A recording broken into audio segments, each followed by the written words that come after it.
Welcome into the latest episode of Corners of the Culture. D-Lo, KC, and the dope ones. Yes, sir. Don is dope. We are so happy that you are here with us. If you're watching on YouTube, if you are streaming on your favorite podcast platform, whatever it may be, man, we appreciate you making Corners of the Culture a part of your weekly listening. Hope you're digging these last couple of episodes that we've dropped. If you haven't caught up on the Chronic and the Illmatic Effect, go check those out. I guess that's the beauty of this podcast is you can let them pile up and you can go back and binge listen over a period of time. Not much of this stuff is time sensitive. A lot of this stuff, Donnie, we're looking back on. Yes. And I'm curious, like as I was preparing for this episode, I thought this was a great idea. Talk about the birth of Bay Area hip hop. I was like, oh, that's good. And as I started to research and kind of lay out the show, I was like, man, okay. This is probably like a 4-part episode. Like we'll have to do part 4 on Bay Area hip hop or the birth of Bay Area hip hop down the road, part 2, part 3, part 4. Absolutely. And all of that. So I'm gonna ask you a question with like my own answer in my head. Okay. Where would you start this story? Oh man.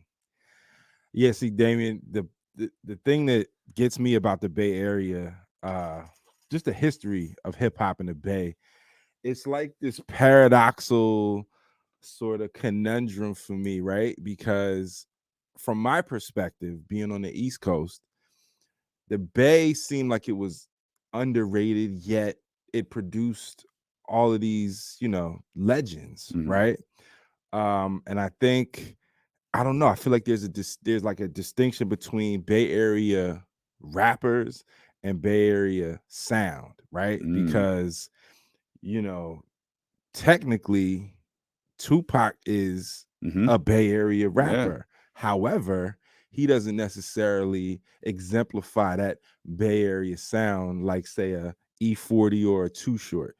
You know what I mean? Nobody has that E40 sound. Well, that's a fact. Nobody has the E40 sound, but it's sort of the ambassador of Bay Area hip hop.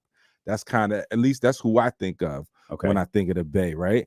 And then even though some people want to erase them out of the history books, I mean, let's just call it what it is. Hammer don't hurt him. Yeah. Yeah. No. MC Hammer is Bay Area all day, Oakland, from the town. So I don't know. It's like, do I say, Hammer? Do I say Pac? Or do I say Souls of Mischief? Because I love 93 Till Infinity. I didn't even know they were from Oakland, but I loved that song as a kid. So it's really hard for me to even gauge like where the entry point for me is. But I do know Bay Area, they deserve their credit, man. Can I go like because you mentioned the name and I feel like that's the starting point, but can I get a little like in the weeds here with this? Let's do it. Sly the Family Stone. Ooh, okay. I wasn't expecting that. So Sly Stone was born in Texas. He moved to Vallejo. Okay. He became a DJ for K-Soul in San Francisco. And I studying like the history of radio, right, and the history of hip hop, you'll find out that a lot of rappers, particularly on the East Coast, got that like almost like a rapping style from DJs, from on air, from Frankie Crocker, from guys, those old school radio show hosts who always talk with a certain vibe, that dip in your hip, the zip in your, that's Green. Exactly. Yeah. That's how they would talk. Yeah. And Sly had his own way of doing that. So he had that influence on the Bay Area that Frankie Crocker had out on the East Coast. And then, of course, Sly and the Family Stone becoming like a funk band. It's impossible to listen to Bay Area hip hop and not hear the funk. Yeah, for sure. Like New York was always so grimy, yeah, right? Like, and I'm excluding the Sugar Hill gangs. I'm excluding that stuff because obviously that's chic. That's Nile Rodgers. That's Good Times and all that. Right. But it was so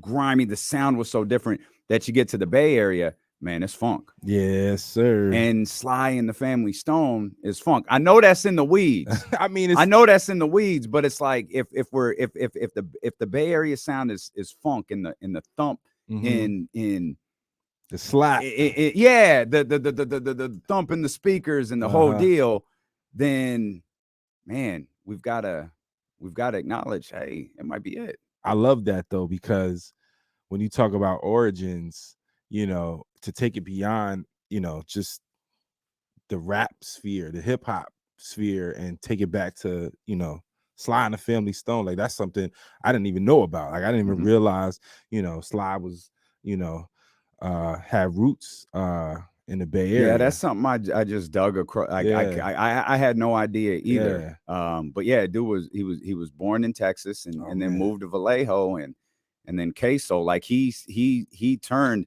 so Queso kind of it was the black station. Okay. Right. And we're gonna talk a lot about radio because I think radio has a strong influence definitely on Bay Area hip hop. But I'm gonna ask KC, you know, as we talk about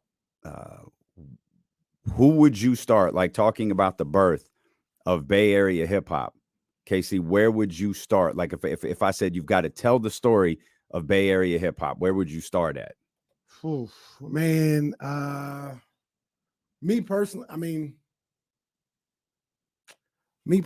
I can only go from where I can go back to in this situation. And the first group of people I think about is Digital Underground. It's the first people. I know we go into the history. There's probably a bunch of people before them, but my introduction to Bay Area hip hop was Digital Underground, the Humpty Dance, Kiss Me and I'll Kiss You Back, all that other stuff. Classics. And that's funk, right? Like their whole sound is funk. Shock G. Yeah. Crafted that funk sound. I feel like it starts like again in none of these answers, you know, whether it's Hammer, whether it's Digital Underground. Hammer too. I didn't even think about Hammer, but yeah. Too short. Like how do we not talk about the 15, 16-year-old, you know, selling tapes out the trunk? You talk about influencing independent music. Like I think Hip Hop Evolution tells the stories of, like, he would say everybody who was black who was in the streets had a Too Short tape. Then the big dogs, the Kenny Caraways, the High Rollers, they started paying for shout outs. They were like, hey, here's $20. Give me a shout out on your next tape. And he'd drop a record and he'd shout out, you know, whatever. It was like, I mean, Too Short says this, it was dope dealers and pimps. Right. And he'd shout out the car, he'd shout out the person. And then he started making extra money in addition to like selling his tape. Right. He would make extra money giving shout outs to the dope dealers and the pimps. Right. So here's when I said the whole paradoxical sort of like almost not contradiction, but just little known Bay Area hip hop. So Too Short, absolutely hands down, one of the ambassadors, one of the kings, one of the originators of Bay Area hip hop, right? And probably of, you know, all of the you know, legends from out here. He's probably the first one who I really caught wind of. Right. And you know, he had a famous song, Notorious B.I.G. World is filled with pimps and hoes, right? So that was really like my introduction to Too Short and his whole vibe. And so after delving into that and seeing that his whole persona was kind of crafted around, you know, this pimp, Mac, Bay Area, game spitting, you know, just player, it was like, wow, you know, this dude, he got his own, his vibe is just completely different. You know what I mean? I never heard the word bitch. Sounds so dope. But lo and behold, like, didn't Too Short, wasn't he raised in LA and then moved here? Like, I think he was in high school. I think he was born in LA. I think I think he was raised in LA though. We got to do some background on it. And that doesn't take anything. I mean, away. he was a teenager in Oakland though. Right. Yeah. That's true. And it does not take anything away from his legacy. Or his, you know, being cemented. One of them weird quirks. Born in the LA, soil, right? But it's one of them things. It's like you would just think he was born and raised. I'm sorry. Well, it's like Pac. We ignore the fact Pac lived in LA for like 3 years, running around screaming West Side, and we just like went along with it. Right. Well, that's why I posed that question too, because I think generally when people think of Pac, they associate him with LA. I mean, but he's a Bay Area rapper, right? Here's the question. What's your take on it, Kenny? I want to hear what you got. I want to hear your take, bro. Tupac, he's a West Coast rapper. Maybe that's a cop-out, but he's a West Coast rapper. Well, what group did you mention? Digital Underground. Well, where did he start? He started in the Bay Area. I wouldn't. We started with Digital Underground, though. I would not classify Tupac as a Bay Area rapper because then, like you said, his whole persona turned like Death Row Tupac was straight LA. Mm-hmm, yeah. Right. Yeah. So like to say like and Me Against the World, Pac was New York. Yeah. Right. Yeah. That's why at the end of the day, Tupacalypse Now was really New York. That's why at the end of the day, like I'm looking at Tupac as like he's like a non-coastal rapper. As Chris Webber would say, he's amphibious. Right. But it's like, you look at even like the visuals in the video. Brenda's got a baby. That looked like it's in Harlem. Yeah. I mean, he was MC New York. And that's funny. I think it was shot in Oakland. I'll have to confirm. He was MC New York when he first started. Before he took on his own name, before he switched it with the number 2, he was MC New York. So that was in him. But always, not to interrupt you, to your point with Too Short. I mean, he spent 16 years in Baltimore. Too Short did? Or no, Tupac. Yeah. No. Well, he moved from the Bronx to Baltimore. Yeah, he spent like most of his adolescence in Baltimore. However, I think because he says this, he's like when he lived in New York, he was a kid. When he was in Baltimore, he was a teenager. But it wasn't until he got to Oakland where he got the game. He says famously that GAME. You know what I mean? And I think that's what sort of he cultivated his sound and his rap persona in the Bay Area, I believe. I know. I don't believe I know because he became a professional rapper there through Digital Underground. He's a roadie, and then he got on Same Song, and then from there it was on. You know what I mean? That track From Above the Law we were talking about on the Chronic, like he hit that too. He hit that too. But throughout his career, he always showed love and gave shine to Bay Area artists. Richie Rich, he's got songs with E40, Rapper Forte, Spice One. He always brought the Bay with him, you know. So even though yes, in his latter years it was LA, Death Row, but I think he never lost sight of where like he got his start in the game. And his situation could be similar to even though it's a little different because he's not born and raised in the Bay Area, right? But I look at somebody like Mozzie. Mozzie's from Sacramento. But I mean, when was the last time you've seen Mozzie do anything in Sacramento? Because there's reasons for that. I think we had to get him out, right? Well, there's reasons, but he's living in LA. He's in Memphis with my man, the boss. Oh my gosh, what's the down in the DMs? Why am I drawing a blank on Angela Simmons dude? I'm drawing a blank on his name. Yo Gotti. Yo Gotti. Yeah. He down there with Yo Gotti under his label. But like Pac, Mozzie's a Sacramento rapper. I can understand people saying Pac is a Bay Area rapper, right? Even though he went out and ventured and did all these other things in other places. I think he would say if he was still around today, I think he would say he was a Bay Area or at least a Bay Area representative. But then you have somebody like Pac, he transcended, he just transcended. No matter where he started, he was going to transcend beyond like regional, fame. So that's a great point though, because I think a lot of Bay Area rap, a lot of the legends, the Mac Dre's, the Andre Nicotina's, the Spice Ones, Richie Rich, they had a huge following in the region, but never really broke big mainstream. But they're so beloved here. Like I knew nothing about Mac Dre before I moved here in 2015. You know what I'm saying? My cousin might have mentioned Mac Dre once or twice. I'm like, I ain't trying to hear all that. You know what I'm saying? I ain't know about the Thizzle dance. I ain't know he was like instrumental in hyphy, Ride the Whip, Ghost Ride the Whip, all that. That's Mac Dre, right? Worst trend ever. That's that's just the worst. that's That's crazy. Like that's a whole culture that I don't understand. That's one. Yeah, that's the one. side Side shows. shows. Yeah. I don't Bruh. understand that. But Two quick notes. I fell down a rabbit hole here. I'm gonna have to close this tab and dig myself out. You know who directed Brenda's Got a Baby? no. Mm-mm. The Hughes brothers. Oh wow, that's wow, before they had jeez. beef. Yeah, the Hughes brothers directed Brenda's Got a Baby. Which probably led to him Makes getting sense because the, it's so cinematic. Too. Yeah. getting the above the rim. Yeah. thing and, Menace to Society. Menace to I mean, Society. yeah, he was supposed to play supposed to be. O-Dog. Yeah. Menace to Society. No, so- he was supposed to play. No, I think you're right. Oh, I think No. He was supposed to play the smart Kane? brother, Kane? Kane, not Kane. Oh, the other dude. The other dude who was that got preaching. shot, right? Yeah. That got killed. Yeah. He disagreed with the role. He wanted to be O-Dog, I think, Oh, and that's okay. why he got into it with them. Yeah. Two, often discussed, always discussed as part of Pac is his mom, Mhm. right? Afeni. Absolutely. Never discussed, and Afeni Shakur, Black Panther. Yeah. Never discussed.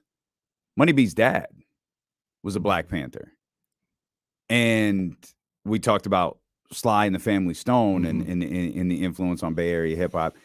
It's probably worth acknowledging the Black Panthers Absolutely. and the Black Panther movement In the Bay. the mid 60s, late 60s, Mhm. born out of Oakland, Mhm. and how that played an influence Definitely. on hip hop and what we would see, a decade and some change later. Yeah, for sure. So with Tupac, not to keep harping on him, but he, to me, I mean, he early on in his career, like Tupacalypse Now, you mentioned Damien, it was more revolutionary. It was more indicative of his Panther roots. I mean, Geronimo Pratt, Mutulu Shakur, his mom was, one of the original Panthers put on trial for conspiracy. Mhm. I mean, his roots to the struggle are deep, as he would say. Yeah. And when you think about, Huey and Bobby Seale starting the Black Panthers in Oakland and what that meant to the area, I don't think it can be understated how influential that had to be Absolutely. on just Bay Area culture as a whole, not just hip hop. Straight up. But I've always been just so intrigued and curious as to why it feels like so much of Bay Area hip hop is like it's pimp shit. Mhm. You know what I mean? Mhm. Like what about the Bay? What that's about Oakland. the Bay? That's Oakland. Yeah. Okay. Like if LA was banging, Yeah, exactly. then Oakland was Was pimping. pimping. Right. Yeah, Oakland. That's what it was. That's just what it was. That's the story. Casey, you talked about this. We talked about with Illmatic, but really specifically the Chronic. Mhm. Dr. Dre laid out a day in Los Angeles, right? Mhm. That's what the Nothing But a G Thing video is, Mhm. right? Mhm. A day in Los Angeles. Short will tell you, I'm just rapping about the shit that I see. Yeah. That's the stuff you see in Oakland. Like Mhm. that's the whole stroll. Like that's Yeah. that's what it was. Philmo Slim. But Yeah. you touch on a good point because that's one of the things that's always frustrated me about Bay Area rap Mhm. is I equate it to and you can talk about this in New York, but it really is like Atlanta. Mhm. Like when you talk about hip hop, there's two Atlantas. There's Outkast and Goody Mob, and then there's Jeezy and T.I. Facts. And you can get two different flavors Yeah. in one city, in one region. Yeah. And it doesn't seem like you can get that in the Bay Area. Now, look, I'm sure there are rappers who speak differently than Too Short, Mhm. right? But as a whole, like the stuff that gets to the top of the surface, a lot of the times it's all been the same type of shit. Right. So Damien, so that's a great point you make, Kenny, because Damien, you asked me what is like, where does my relationship with Bay Area rap start? So if I really think about it, the first song that was really Bay Area that I heard was Rapping Forte Players Club. Mhm. That was on MTV Jams when I was like 8, 9, and I loved that song. Yeah. You know what I'm saying? And it was just pimp shit from the Bay. You know what I mean? Yeah. So Yeah. you know, it's interesting. So I always want. That's like the ultimate Bay Area record right there, the Yeah. Rappin' Forte Yeah. record. the finger waves all the way. Yeah, down the back, yeah. boy. Forte, I was a cool boy, right? Was it? there. Oh, was what's Pimp Drew Down? Drew Oh, down. Pimp of the Year. Pimp of the Year. Yeah. Give Give it up, give it up, give it to No, me. what's the what Sugar Free? What's it? Like that. Sugar Free was the ultimate pimp. Sugar Free still doing Mhm. his thing. Shout out to Sugar Get Free. your money while you bullshitting. Oh, man. He LA though. He brought that stuff down to the pimp stuff in LA. He trying to In infiltrate SoCal. gangs with pimping. Oh man. Yeah, but I because like me personally, I was never like a big fan, even growing up here in Sacramento. I was not really a big fan of Bay Area music because Yeah. it was like what you talked about. It was a lot of pimp stuff. It wasn't a lack of respect. I respected what they did, and there were certain songs, certain hits that I would love, but I was never really into it. But it could be one of those things where you have to live it Mhm. to get into it. Because once I Right. went to college, and that coincided with when Mac Dre passed. Like I was first 2 months I was out there. Mhm. He got killed. Mhm. My roommate was a big Mac Dre guy, so I would hear all these songs. Same as you. I'm 80 miles away. I ain't heard none of these Mac Dre Yeah. songs. None of them. Yeah. And I got with him, and he started playing them, and I would hear them. And then we would go out, and the response to Thizzle Dance or Go Stupid or something like that was crazy, Yeah. right? And it made you like Yeah. want to be a part of it. And then the hyphy movement goes off and all this other stuff. So things from that time Mhm. and being able to live in the culture to a certain degree, those are things that I remember fondly. And it's like, all right, like I understand, what they had going on or whatever the case may be. But I mean, since I left, it's not a whole lot that I seek out from Bay Area rap. And it really feels like it's one of those things you got to live to like really appreciate in some respects. It feels like Bay has always kind of needed a hook, right? You talked about the Thizzle Dance, Get Stupid, the hyphy movement, all of that. If you go back a little bit before that, you talked about Digital Underground earlier. Digital Underground was dope, right? And they had this funky sound to them. But it wasn't until Do What You Like hit and Shock decided he was going to do this verse just nasally, right? And they shot the video where he's wearing this nose, and all of a sudden, Humpty Hump is born. Mhm. And the record people went so nuts for that. They were like, yo, we should do an album. He's like, all right, I don't know, we're going to do an album with Humpty Hump, but we'll do a song. And then the Humpty Dance hit, and the Humpty Dance gets played to this day. Yeah, but the Humpty Dance was people point to Hammer, and we talked about this last week, that 1990, 1991 stretch of Vanilla Ice and MC Hammer, taking, like it or not, hip hop, into the pop world.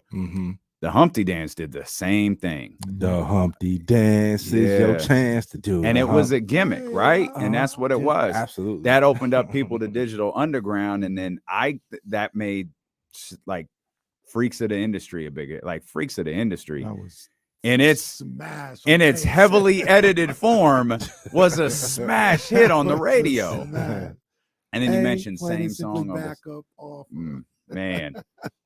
Man, to this day. He hit it just a little bit softer. I don't want to gloss over Hammer, though. I don't think we should. I think Hammer, he deserves his, Well, this always goes into, like, it always comes back to this original thing that we always have with hip hop, where if you party too much, you don't get respected in hip hop. Yeah. And if you dance too much. Yeah. Like it's not looked at as hip hop no more. It instantly turns to pop. Right. Even if that's what you're trying to do or not. Like, I don't know if Hammer was trying to make pop music or not. I shouldn't assume. But let's just, for argument's sake, let's assume he was like, yo, I'm hip hop. Yeah. I'm just gonna do it this way, but I'm hip hop. Yeah. But it don't get respected. And yeah. I agree. We shouldn't overlook Hammer in his contribution. We go straight to Please Hammer Don't Hurt Him in the baggy pants and the typewriter and You Can't Touch This, forgetting that, like, Turn This Mother Out hit. Like that shit was hard. Yeah, like hard. let's get it started. They put me in the mix. Like those were dope records. Now they sounded different. They weren't like Run DMC, but they had that like heavy hit sound, even though he was like shitting on it on that album. He was completely shitting on that sound in that album. But it wasn't it had a sound closer to Run DMC than anything else in hip hop. And then I don't know what happened with Please Hammer Don't Hurt Him drop, but there's all those, there's the Super Freak sample, and there's the Have You Seen Her sample, there's the Earth, Wind and Fire sample on it. Like it's just full of funk rhythmic samples on it, and it just hit an entirely different world. Well, you know why though? Well, first of all, Hammer had other bars. Than he's charismatic. Yeah, no, he did. Hammer had bars, yo.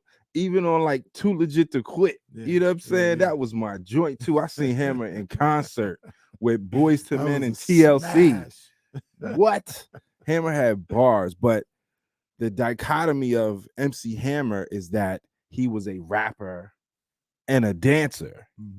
You've never seen the two in one mainstream artist. Sure. So at the time it was cool. It was something new, but then it got commercialized real quick. Right. Hammer had the cartoon. I think he even had some cereal.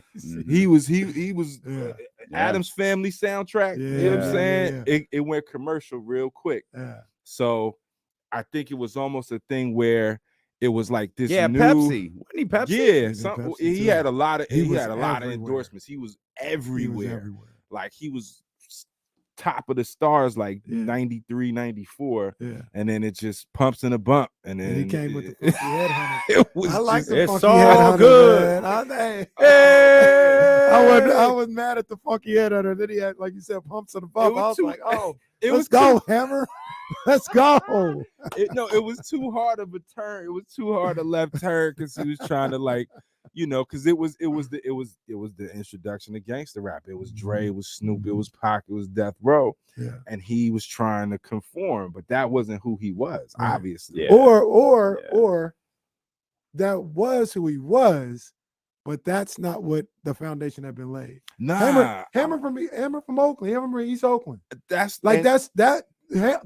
He's more of the funky headhunter than he is. You can't touch this. I think he's more of the. I should take that back real quick.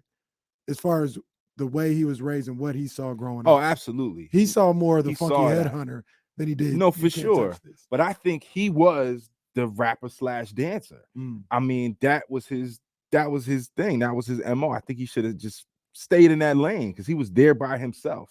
You know what I mean? He didn't have to go too hard to the left just to, appease that crowd. I think he could have possibly stayed like in his pop lane just a little longer, but I think it just got out of hand, and then the mansions and how long was he saving how everybody long was he in the pop lane? Man, I feel he had like a good 3-4 year run. Yeah, you can't touch this. You mentioned Too Legit. Too legit to quit because that Adam's Family joint. Yeah, that's probably about 3 years. 3-4 year span for sure. Because like Hammer Don't Hurt Him sold for like 80 something weeks. It sat up there at the top. He was like, I'm getting back to what he thought, my roots. And I like. I think the genre changed. I think the genre got harder. Definitely. And he tried to walk the fine line of, look, I can't go out. I'm not gonna be easy. I'm not gonna be Cube. I can't do that. Yeah. But how can I make my vision a little harder? Yeah. Pumps and a bump and a thong by the fountain. I don't know that was the way to go. The record without the video, it ain't bad. The video, took it over the top. Like Hammer, you doing? I ain't mad at it, but it's like a little too much. Yeah, that was before he was ahead of his time. That was like before BET Uncut. You know what I'm saying? That would have worked in the BET Uncut day. Pumps and a bump was a joint, but yeah, I just think step up to the cuties with the pumps and a bump. It got. You whack if you ain't got biggity back. And see, that's what's so fucked up about it. It's like he's the butt of so many jokes now because of the whole. I don't optic. joke about Hammer though. You like don't, I you bro, respect it. Yeah, But like I don't even general joke about the consensus. funky headhunter. I mean it when I say I like the funky headhunter. Like it was cool. it's like so. I think what it is, it's the dichotomy in hip. Like, think about what we were talking about last week, right? We were talking about the Illmatic effect and the bars that Nas had, and now we're talking about wiggity whack. If you ain't got biggity biggity back, like pumps and a bump, like it's like it's different. It's all hip hop, right? It's all hip hop. It's just like the joint we were talking about with Outkast. Yeah, it's different. Outkast wasn't the same as Dre. Dre wasn't the same as Nas. None of those guys are like Short, Hammer, Digital Underground. And I don't think you could tell the story of hip hop without talking about E40. Oh hell no, not at all. I was about to transition, but and I like how you said that of hip hop. Yeah, We're you not just Bay cannot. Area hip-hop. No, you It is cannot. Hip hop. The He's one influence of them dudes. of E40 and how they did their business with Sick With It Records, and how that directly influenced what Master P did with No Limit Records, and how that completely changed the perception and acceptance of quote independent labels, where independent labels started becoming not really independent anymore because you had people like with Sick With It Records fronting them like, yo, we'll pay for this. Like, that's cool. It's my record. It's my label. You can distribute it. You could press it, but it's my record.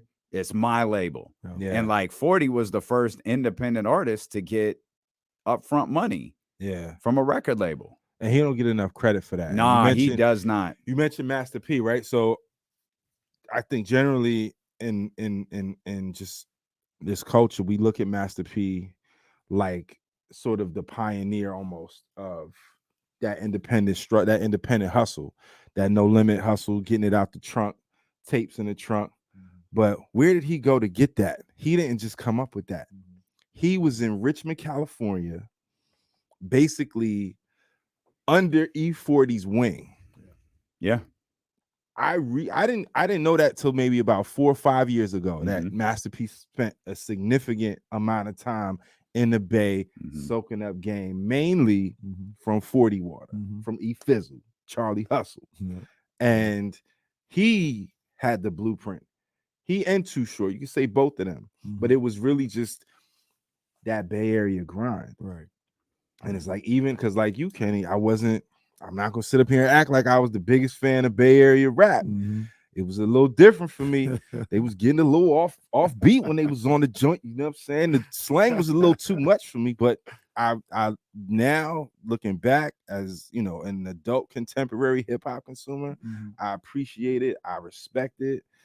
But the way they got it out the mud is inspiring, you know, absolutely. And then to influence a whole movement of independent labels that basically became entities in and of themselves. Look at how big No Limit became. You know, Master P wouldn't have had that foundation without getting that game from E40. They was WCW wrestlers. They got so big at one point. Facts. The No Limit Soldiers was out there on Nitro. Swole, I think was tank. one of them dudes' names. No, 40. I mean, the business element of what 40 has been able to do, and it's laid the groundwork for all the hip hop, can't be understated at all. But then you talk about the actual what he's produced, not like produce on the board, but like the hits that he has, the resume that he has. I mean, it's up there with the greats of all time. The liquors that he has. Yeah. And I mean the liquor, but even just the music. Just the music. No, for just sure. The music. Like it's up there with the greats of all time. I think that might have been, I say Digital Underground, which is probably true. Hammer, obviously, Bay Area. But I remember, what was that, probably 95, 96, the first, you know, kind of Bay Area hip hop the way we know it. When I heard Sprinkle Me. I was like, I was listening to that on the way here. Oh, shit, Sprinkle, what? Okay. Get more sicker than Hippopotamus. That was in a major way, right? That was the album in a major way with the Bumble, One Love. What's the one with, isn't it the one with the Rolex? With the Rolex, that's in a major way. Yeah. Yeah, So. that's that. Yeah, that I think that was my introduction to E40, and then I went back and caught up with was it Federal, and then all of the Click stuff that he dropped before that, and it was such a as unique as the sound was, he refined it from the first, to Drink Up, let's get drunk, like the first Click albums that dropped into that In a Major Way album. And I thought, man, yo, E40's dope. And I still, he dropped, I think was it Players Ball with Casey and JoJo, and Too Short was on that joint too. And I think about all of the Too records cheesy. in that time frame that 40 dropped, and it wasn't until Tell Me When to Go that E40 became a major hip hop star. Now, is that considered hyphy? Tell Me When to Go hyphy? Yeah, but the difference is hyphy's always so localized here. Like Rick Rock Beach, fella out rock. That's all localized here. You can have E40, but that was everywhere. Like that was the first record where I thought the hip hop industry is respecting E40 for the very first time. Maybe they played records here and there. Maybe they got played on Rap City or MTV Jams or whatever, Yo MTV Raps. But Tell Me When to Go was a massive radio record that, I mean, E40, I don't know how many years into his career he is at that point, because up until then it was like E40 was ours. That's at least 10 years. We getting E40 to the Dealing with KC party at Sky River Casino. And then Tell Me When to Go drops, and it's like, well, that's not happening ever again. Like he's of a completely different animal now.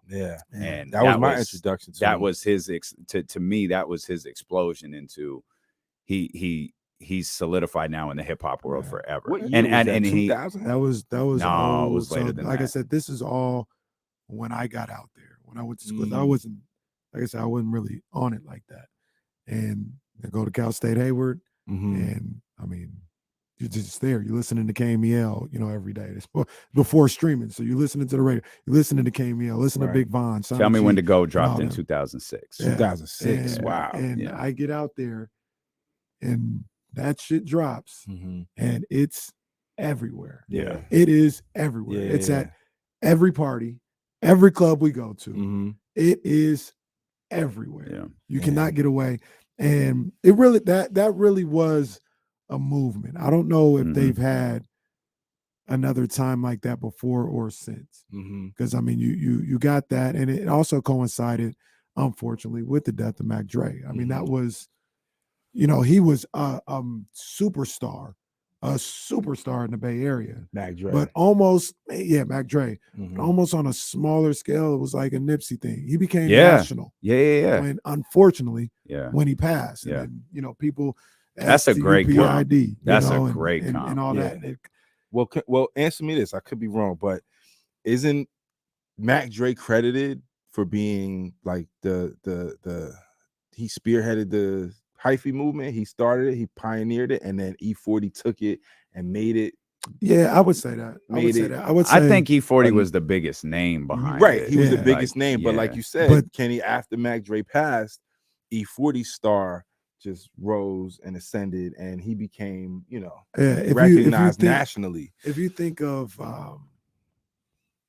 how do I put this? And I could be wrong, but if you think of the movements, the dancing, the way everything goes, that was more Mac Dre than E40. E40 was just more of a pimp and the flows, my collar and all this. Yeah. Mac Dre was in there thizzing, dropping his pants, doing all this, and that's what Tell Me When to Go, shake my dreads, all that. Like that was more Mac Dre than it was in 40. Not to say like 40 stole it or nothing like that, but he took it. Yeah, he was like, he was a part of it, like that, because Keek was on the record. Keek was, and that guy was huge. I mean, and that guy Keek was, I believe, before Tell Me When to Go. Super Hyphy was, Keek, that got Keek out of the backyard.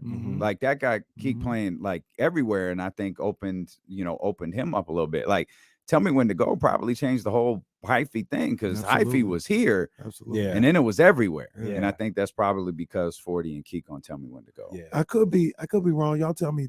Didn't Little John do Tell Me When to Go? He did Mhm. not. He didn't. No, he didn't. Did he? He- He did a song with E40. He did Snap Your Fingers. Snap Your but Fingers. I think he did. Tell No, Me he When to did Go. tell me when to go. I think he Okay. did. Yeah, tell he me did when to tell go, me when and to go. that's another aspect of this. Yeah, Yeah. yeah. Lil Jon's Because Lil co-sign. John was the hottest. He was Yeah, the definitely. hottest hottest thing thing on the out, planet. and Definitely. he did a great job of being able to channel that Bay Area sound Yeah. with what he did. But it was still, it wasn't the same. And Rick Rock has made classics Oh, in the yeah. Bay Area, Oh yeah. but it's not. He went to Rick Rock Mhm. and went national. Right. He went to the biggest national producer at the time, Mhm. Mhm. and he said, make it something that sounds Bay Area. Yeah. And he did a really good job of it. Yeah. But I think that also influenced. Yeah, how big that absolutely. The song ended little, up like the producer of the record absolutely is going to get you a rub on the radio because it felt like Lil Jon couldn't do He- anything he wrong. Couldn't miss back then. He ain't miss. He probably couldn't. You mentioned something, Casey. I feel like we should spend at least a couple of minutes just acknowledging a handful of people. Davey D at Berkeley and the influence Davey that he D. had on hip hop. And then you mentioned KMEL. We'll start with the individuals before the station, Sway and King Tech. Again, you talk about people who you tell the story of hip hop. We have gotten so used to hearing hip hop on the radio. We have gotten so used to hip hop music now being pop music that we think that it was always like that. Yeah. It wasn't always like that. There was one station essentially in the entire country, and it was K-Day, KDAY, an AM station in Los Angeles. And that bitch went away. And when that shut down, like that was it. Stu Keith Natali had a incredible ear for music and had been working around. He got named the program director at KMEL. I would love to talk to this dude one day. And he was essentially the second station in the country to make hip hop the primary focus of a radio station. And the very first who took local artists like Too Short, like Richie Rich, like RBL Posse, and through people like Sway and King Tech. King Tech was a DJ. Through those people, they broke records on what became, the world famous morning show. And just like those individuals, like those Bay Area radio individuals, have such an important place, not just in Bay Area hip hop history, but obviously what Sway and King Tech have gone on to do, and what radio stations across the country now look like. Like we're talking mid 90s that hip hop wasn't a thing. You basically, I was reading this book where like the ultimate endorsement came from white teenage girls. If you got white teenage girls to sing a track, you knew it was a hit. And when they found out that white teenage girls were singing all of these rap records, that's how KMEL essentially became a format of hip hop music. KMEL is, there's one in Chicago that escaping me. You got Hot 107 in Atlanta, but if you ask me, I know you got Power 106 down in LA, but if you ask me, it's Hot 97 then KMEL. I mean, that's the top 2, top 3 radio station in the country. When you talk about hip hop, staying true to the culture. KMEL is that major, and that's where Sway and Tech are from. Yeah, that's where it started. Yeah, because I knew Sway was from Oakland. Obviously, he always reps it, but MTV was my introduction to Sway. You know what I mean? Like I would hear his name, but I didn't know who he was until he was a VJ on MTV. But yeah, his history, his roots in the Bay. And then now, I mean, it's not KMEL, but at the time it was Wild 107. Now it's Wild 94. Then they get the last interview with Big. Oh yeah. They have they it on tape too. It was a good one. Like he was speaking everything you want to hear, like about Pac, about all this, trying to clear the air. And it was like a mature Big too. Absolutely. Yeah, he was trying to clear the air and everything. Damn, I think that was the last interview they got. Yeah. And I think Hot 97 was the first station to incorporate hip hop in their name. like their station became Hot 97, where hip hop lives. Yeah. And that was the first time that hip hop was acknowledged on such a high level. And it started with K-Day, no doubt. It started in Los Angeles. When that AM station went away, which it's since been, long ago, it's since been resurrected. But KMEL was really the first. And everybody, Hot 97 followed suit, Power 106. I think there's a New York Power 106 and an LA Power 106. They all followed suit. It all started with Keith Natali and KMEL in the Bay Area. And KMEL, the thing about to this day, they stay true to Bay Area and Bay Area music. Like you can hear local artists on their regular rotation. That's and then dope. in their mix and everything. Like KMEL is still a monster, man. Shout out, like I said, Sana G, shout out Big Von.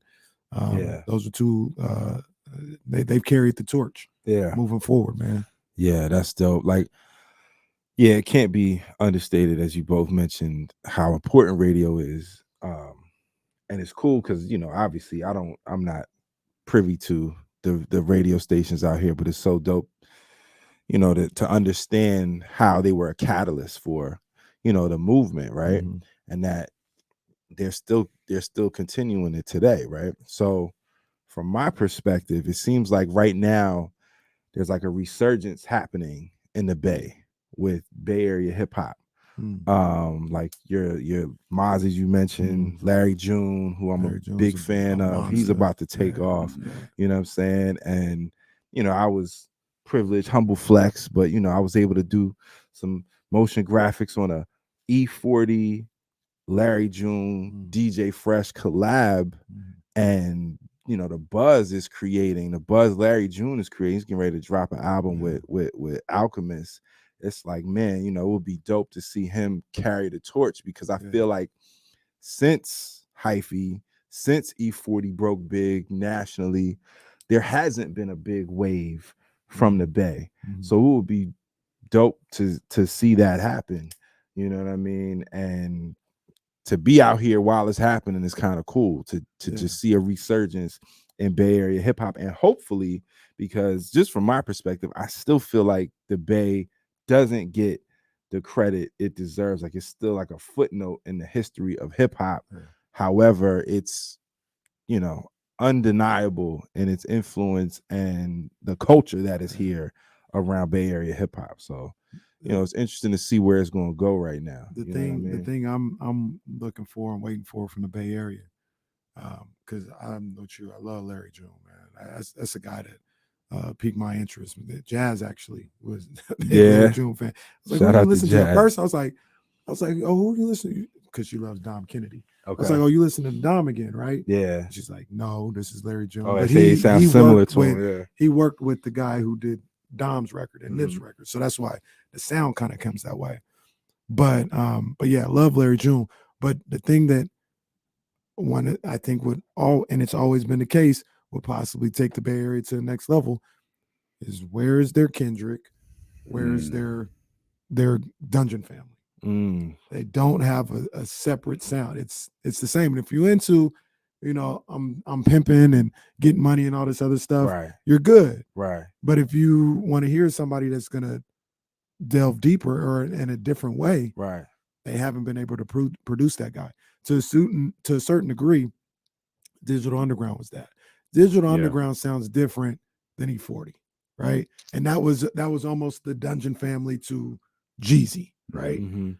But that was 30 years ago, right? Like, where's the Digital Underground? Like I said, where's the Kendrick today coming out of the Bay Area? So I'll ask this question before we go. Does music still have a regional sound like it used to?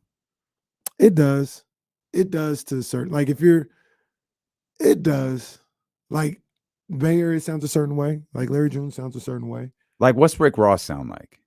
Rick Ross he's on another level, though. I don't think he sounds like Rick Ross. He sounds like national appeal at this point. And Nas still sound like New York. Nas still sound like New York.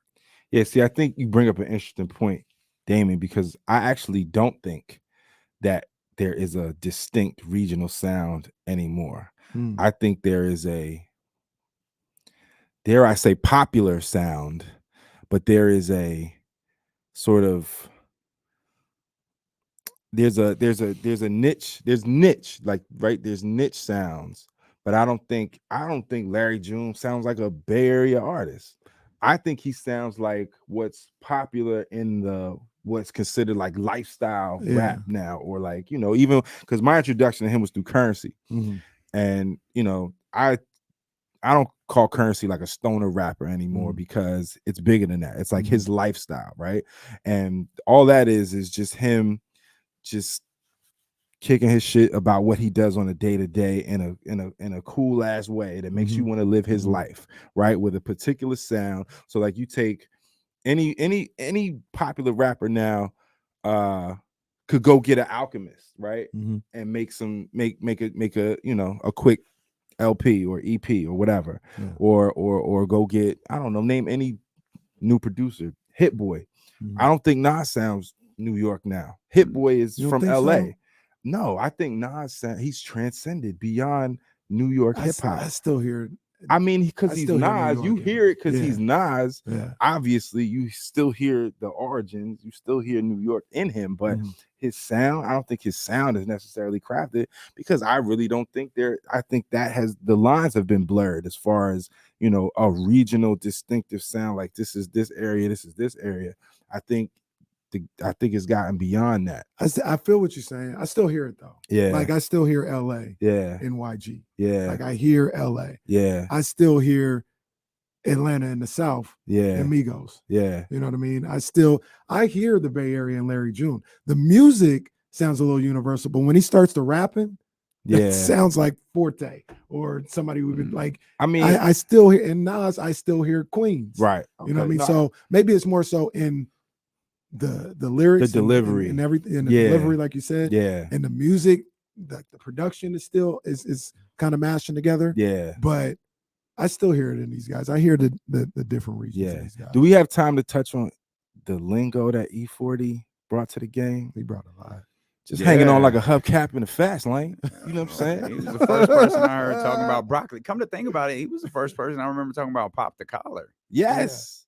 That was E40. That was 40 water. Like, you can't, like, the lingo is just so the funny thing is E40 is the one that gets the credit for that, rightfully so. You know who the first person I saw was pop their collar? Ricky Henderson. Go look at Ricky Henderson from Oakland. It's a home run, and he does his thing, and he's going down first base, popping his collar. Well, Henderson. I don't think popping the collar was something E40 created. No, I think he was the first person who talked about it. I know what you mean, but I was just saying, just in general. Like, that was great. Like, he'll hit a home run, and he know he got it. He'll do his little. That was. I think.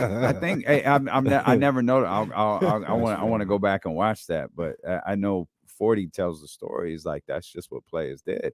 Like they put, I know I look fly. I know I'm bad. They pop their collar. That's right on brand with Ricky Henderson. I go. Oakland's very own. 40 was like he made sound effects a part. Like he would just make noises and they'd be a part of his music. I gotta take real quick before we get out of here. I can't let this go. Gotta take umbrage when you talked about, you know, the Bay Area sound nowadays. And you threw Mozzie in there. That's Sacramento boy. Come on, man. That's Sac. See, come on, man. That's just and Donnie that's don't coming know from an outside. I don't know. Right. But I know he's if you ever, he gonna learn. If you ever want to start a he gonna learn. in Sacramento, say somebody from Sacramento is from the Bay Area. Bay. See what, Jesus. No, we don't. The crazy thing is they don't like it. We don't like it. Yet people outside always say, "Oh, Sac is like the Bay." No. Motherfucker. No. I'm from Sacramento. That's that. I'm glad y'all put me on notice. Never again will I make that mistake. Next week, next week's episode will be fascinating because she's a fascinating figure. Lauryn Hill. Can't wait for that one. Man, there is so much to discuss with Lauryn Hill. Arguably, for a brief period of time, the biggest musical star in the world, hands down. And then just El Boogie up in here. Yeah, that was it. So we'll talk the miseducation of Lauryn Hill next week. Make sure you share this podcast with your friends if you're digging what we're doing.